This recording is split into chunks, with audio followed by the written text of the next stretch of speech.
You want to add a calendar date picker in Google Sheets. That's exactly what we'll set up step by step. Open your browser and head to sheets.google.com. Sign in if you're not already, then either open an existing spreadsheet or click the blank tile to create a new one.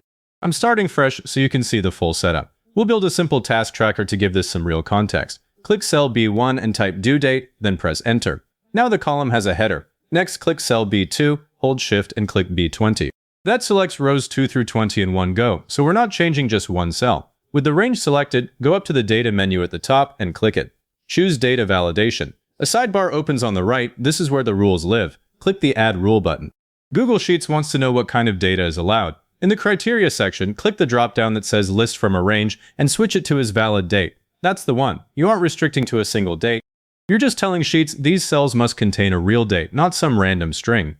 This is the difference between a column that sorts properly and one that drives you nuts later. Click Done at the bottom of the Rules panel. Nothing huge happens on the grid yet, but the rule is in place. Now double-click cell B2. The moment you do, a small calendar pop-up appears attached to the cell. You might also see a tiny calendar icon inside the cell itself. Either way, click it.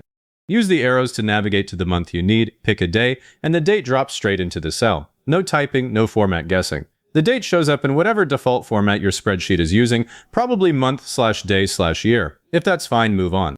But I like to make it more readable. Select the whole range again, B2 through B20, click Format in the top menu, then Number and choose Date. Sheets applies its standard date format, still a bit bare. To lock in a look you'll actually want, keep the range selected, go back to Format, Number, and this time pick Custom Date and Time.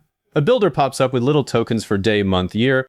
I always drag the tokens so it reads month abbreviated day, year, something like January 15th, 2026. You can pick whatever order you prefer, click Apply, and every date in that range updates to the new format. One thing people miss, this formatting only changes how the date looks. The actual value is still a full date, and that's what matters for formulas and sorting. The validation rule we set earlier controls what can be typed in. Those are two separate things. Now, you probably don't want to set the date picker on just 20 rows. Click the letter B at the top of the column to select the entire column in one shot. Go back to Data, Data Validation, click Add Rule, set the criteria to Is Valid Date again, and hit Done. Now every cell in column B, including new rows added later, gets the date picker automatically. No copy-paste, no repeat work. If your sheet tracks a date range like a start and end, do the same for the next column. Click column C, type start date in C1, select C2 through C20, and apply the exact same validation and custom format. Now you have two columns with working calendars side by side. But maybe you need to tighten things up. Say no dates before January 1st, 2026. Select the range that's already got the rule. Click Data, Data Validation, and you'll see the existing rule in the sidebar. Click it to open the editor. Change the criteria dropdown from Is Valid Date to Date is After. A new field appears for the date. Type January 1st, 2026, or just type the date in your sheet's format. Now look at the section called Advanced Options or If the data is invalid. You've got two choices, show a warning or reject the input. For anything where an invalid date could mess up reports or filters, I go with Reject Input. Click Done. Now try typing December 31st, 2025 into one of those cells and press Enter. Sheets blocks it immediately and shows a red error message. If you change it to Show Warning instead, it lets the value through but slaps a little red triangle in the corner. Use Reject for strict data entry. Back to that new row problem. If your tracker will grow, apply the rule to a much larger block from the jump. Instead of B2 to B20, select B2 all the way down to say B1000 before you ever open data validation. That way rows you add next week already have the date picker waiting. Since the dates are now proper date values, you can use them in formulas. Click D2 and type equals days, open parentheses, C2, B2, close parentheses. That calculates the number of days between the start date and the due date. Real clean. Or use equals today to flag overdue items. The point is, a date picker gives you real dates, not text that looks like dates.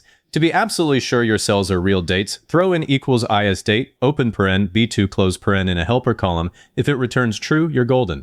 If false, the cell likely has text masquerading as a date and needs fixing. If you need the same setup on another sheet, don't rebuild it by hand. Copy the original cell that already has the validation rule, select the new range. Right-click and choose Paste Special, then paste Data Validation Only. The rule copies over without touching formatting or contents. A couple of things that will save you later.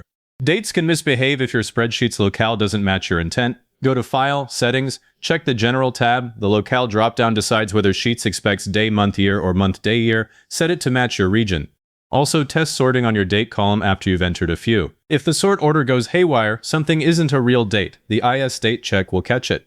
And if multiple people edit the sheet, protect the date column so nobody accidentally kills the rule, right-click the column letter, choose Protect Range, and set who can make changes.